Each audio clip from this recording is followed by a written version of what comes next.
Previously on The Great Game, we came back from a brief hiatus in full fucking force. I am excited for this episode as well. We've been seeing cities falling left and right, beginning with Damgan of the Afsharids being captured by the Mughals. We then moved on to Brazil and Argentina, now at war with each other in South America, with the city of Cordoba in grave danger. Meanwhile, forces under the Kabaka Mutisa I have captured Moshreshre I, Teateaneng. This is a major city capture for Buganda. We also see the continuation of wars in Europe, such as between Prussia and the combined forces of Yugoslavia and Rome, both under Josip Broz Tito and Marcus Aurelius respectively. To round off this recap, we're going back a bit to see that the city of Cordoba under Argentina has now been captured by Brazil. Hello again, everyone. Welcome back to another episode of The Great Game. You know, we might not be YouTube's foremost Civilization V AI game, but I prefer to think we're the best.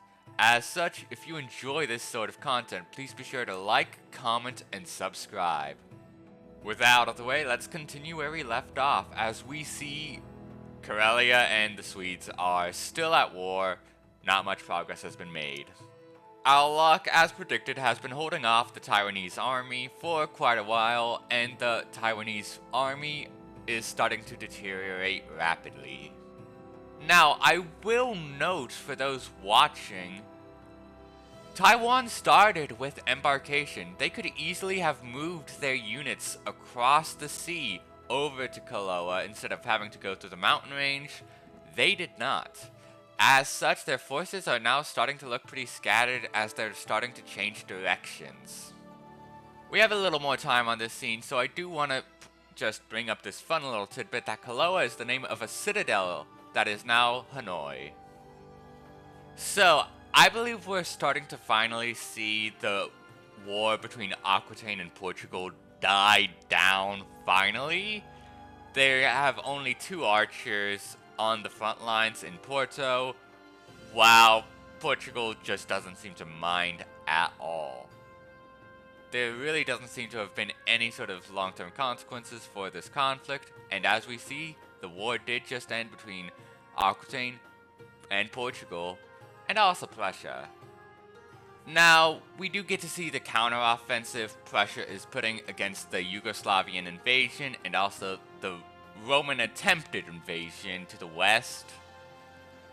I really don't think there's too much to say, except we see Prussia producing a lot of settlers and sending them up north towards Scandinavia. Scandinavia notably doesn't have the best terrain for new cities, but just having a new city is already a major boon for Prussia, as it gives them another production center for which to train units and to launch offenses in Europe. And yes, Prussia is led by Frederick the Great, who now features in Civilization VII. Let's get back to the offensive of Magdeburg though, as we see Yugoslavia is still besieging the city. They still have not taken it. It has been a while that this siege has gone on, but they have never been able to get a melee unit within range of the city to capture it. They do have a warrior there right now, but it doesn't look like it's going to be able to take it this turn. I think it's already acted, but we'll see. As we move on to the next scene and we see the new frontier of the Brazilian-Argentine War, I just want to say thank you so much for supporting this series. I have a question for you all. Since we're on episode 5, what has been your favorite conflict thus far? Be sure to leave your thoughts in the comments section below. Also, as we're looking at Karelia, we get to see some of their former captures have sort of changed a bit. Utua is occupied, right, with a little chain symbol, and Eunice is a puppet. Puppets cannot train units. For everyone watching at home who is not quite familiar with Civilization V's system, We also see that the Swedes are fielding one of their unique units, the Huskarl. I'm actually not sure if they have the capability to train Huskarls yet, because these units can also be earned when you earn a Great General. Now, returning to the scene, I do want to point out, we can see a Japanese city of Hiroshima in China, but we also, of course, see the Taiwanese invasion of Coiot and Vietnam. Now, we're going to be staying in Europe for a while because that's where a lot of the conflicts in this episode are currently happening, as the Great European Kerfuffle is upon us. I know, it's the moment you've all been waiting for. Europe is at war with everyone in Europe, basically. Okay, that might not be exactly true, but it's close enough. Still, we can see Prussia is doing its best to fend off their invaders, and I think Prussia has been doing a great job, especially with the fact they've been producing settlers like crazy in the midst of this great conflict. Since there's a brief pause in the action, I do want to describe sort of how I picked civilizations, because I've seen people asking about that. There are civilizations I picked mainly because they were more popular representatives, such as Prussia, or Ukraine, Yugoslavia, of course. There are also some I picked because I felt there wasn't a better option in the region. There was Karelia, which is, since there are more civs in the region out now, because just yesterday, 2 Finland civs just got released by More Civilizations, who does an absolutely phenomenal job, and I highly recommend you check those civilizations out. Now, we still see this conflict going on between the Swedes under Eric the Victorious, and of course Karelia, who I just mentioned, basically got in because there wasn't any other civilization I thought was that great in the area. There are a few other options, but I felt like they didn't quite hit the right niche for what I wanted. And also, Karelia is one of my own civilizations, so I'm a little biased towards them. What can I say? Now, we are moving on to South America, which gives me a chance to talk about Argentina and Brazil, who are a little more controversial figures. There are civilizations I chose because they were led by figures who I thought really represented a certain dominant period of each country's history. For instance, we have Chiang Kai-shek in Taiwan as well. Every civilization I picked personally because I thought it was great and I wanted to see them in an AI game like this. While Taiwan is still flubbing their war with Alak, I do want to also say, if you enjoy any of these civilizations, this is your reminder, there is a link to every single civilization featured in this Royale in the description below. Now, we do see peace brought between Frederick the Great and Orhan of the Ottomans, which wasn't a very relevant conflict at this moment in time, but I felt like it was worth bringing up. We do get to see the Roman invasion force is dwindling hard, and we do see the city of Danzig now settled in what is modern-day Denmark. We also get to see some of the Yugoslavian forces. They still have not captured Magdeburg by some act of God, essentially. Now, while we've been focused on Europe for a bit, this is going to be the last scene I show off of Europe for now, because there are going to be new developments elsewhere, first off, but also because we can't spend all our time in one place just looking at the same fights over and over again. Karelia is still fending off the Swedes quite valiantly, but in Africa, we're seeing a war that was previously not too relevant suddenly become a bit more serious, as Moshoeshoe I of Lesotho, having lost the city of Teateaneng to Buganda, is now invading Marawi. Now, For the most part, Lesotho has been a loser. They have not been doing too well in their conflicts, particularly with Buganda. Like I said, they lost the city of Teateaneng. They do have a settler to try and replace the city, but it's probably not going to be as good or as fruitful as Teateaneng, just looking at the nearby terrain. I am very hopeful that Lesotho can turn things around, but I might just be in denial because, I love a good underdog story. Who doesn't? I do also really like the icon for the Niao cult that the Moravi founded. It is a chameleon. We're turning now to the site of some old wars to see Cyrus of the Achaemenids has still not made peace in the civil war with Ashur leader Nader Shah. He has taken a lot, but he hasn't been progressing very far at this point, simply because I think he's lost a lot of the momentum that's carried him. Hey Miss Kazi, we're back in Europe. What's up with that? Well, you see, we're still including Europe. It's part of the game, but we're not going to focus on it as much now that we have some other active stuff going on in the world. But I do really like to point out this very fun city names of Karelia. I like the name Kiestinka. Oh my gosh, so the Yenisei Kyrgyz under Kagan Bajbek have declared war on the Khanty under Prince Alak of Kota.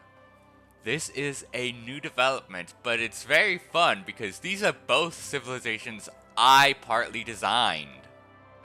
We also turn to Alak to see how their resistance against Taiwan is going, and I really like the settlement of Meilin because it's really right up there in the Chinese mainland, and yet Taiwan has sent nothing to take the city of Meilin. In fact, there are more Alak soldiers there than there are Taiwanese soldiers.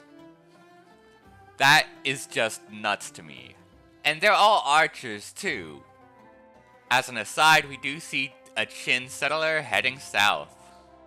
The Great Prussian War, as I am now calling it, has been going on for a long ass fucking time, but Frederick the Great continues to defend his borders valiantly. I have no idea how he's been able to put up this good of a defensive front for so long. It's honestly quite impressive from what I know of Civilization V's AI. And speaking of bad defensive AI, we see here Karelia with 2 cities having been lost to the Soviet Union. Let's move on to brighter pastures as we see pastures being lit aflame by Lesotho forces entering the territory of Moravi. King Kalonga Mazula is probably having a rough go of things, trying to defend his territory of Mbewe. And that is pretty much all I can see going on for this scene. However, we do see in the next scene that Lesotho begins their siege of Mbewe in earnest. This has been continuing a trend where we have noticed that Africa has been a bed of really high quality warfare. I'm very happy with that personally. I think it's very interesting, and I think it really gives this world that we are creating a bit more depth.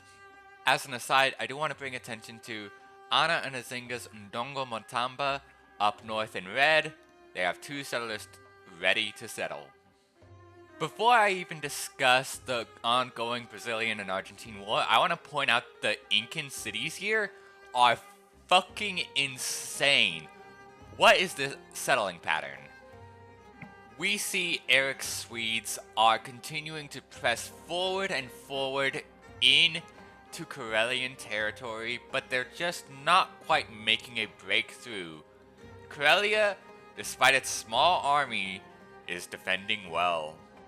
We see here the Kyrgyz in black are attacking the Khanty in green. Now, this is a very interesting war because the Kyrgyz have a lot to gain and they have a very impressive army to do it. The Khanty are a defensive civ, however. And it looks like the Kyrgyz have bypassed the city of Nerikeri completely in order to head for the city of Vechakari. While we're on the subject of the Kyrgyz, I want to shout out their original concept, right? The original concept was a civilization designed by a community known as Delete Brazil. I then adopted the mod after Delete Brazil sort of fell apart.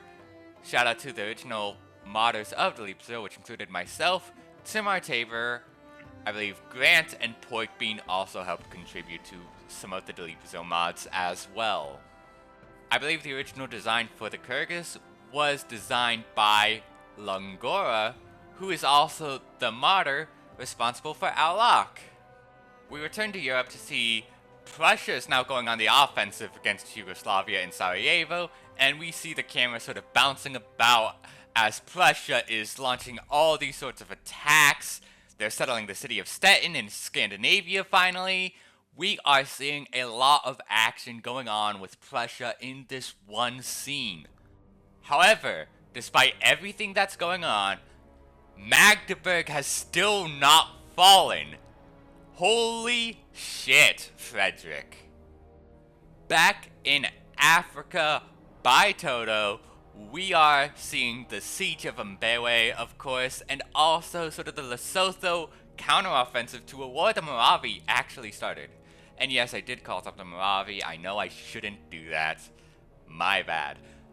Moravi started the war, yet Lesotho seems to be getting the most out of it, as it looks like they are destined to take the city of Mbewe. Also, I know we're still in the early turns, but I can't believe the Moravi haven't done anything to spread their religion of Niao. It's been a while since we've seen Persia, so let's see what's going on over here. Oh, that's big. Yeah, so the Mughals have just declared war on Cyrus's Achaemenids. This is a huge change from being mutual benefactors to being enemies, as the Mughals have a clear advantage on the front lines near Hamadan. Things have just gotten very complicated in Persia. Meanwhile, in South America, not only have the Inca been expanding rapidly, but the Brazilian-Argentine War is sort of stalling to a point. It's still going on, right? And there's a chance Brazil could take another city or two, but it doesn't seem too likely at this point in time. We do see that Argentina has three settlers ready to go, meaning even their loss of Cordoba really wasn't that much of a blow to them. As we turn back to the Swedish invasion of Karelia, I want to say, first off, sorry that the schedule's been messy the past week or two. I've been working on some new civilizations. They'll be coming out soon. In the future, episodes will typically be coming out on Sundays or Mondays. Keep that in mind for the future. The reason I bring this up, partially, is because civilizations are being prepared for the CivBattleRoyale, which is the inspiration for the great game. And as we're watching the Kyrgyz forces really just sort of ignore Narikari, I will say, I've been making some new civilizations in preparation for the newest CivBattleRoyale season. They're going to have voting, and the deadline for civilizations produced is in March, I believe. I highly recommend checking out the CivBattleRoyale. I will leave a link to their website in the description below. They have been a huge source of inspiration for this series, and it's run by my dear friend Coiot. As we return to talking about the actual game itself, Narikari, as mentioned, is sort of getting ignored. It seems like the Kyrgyz force just really wants to target Vejakari since it's a bigger city in a nicer position.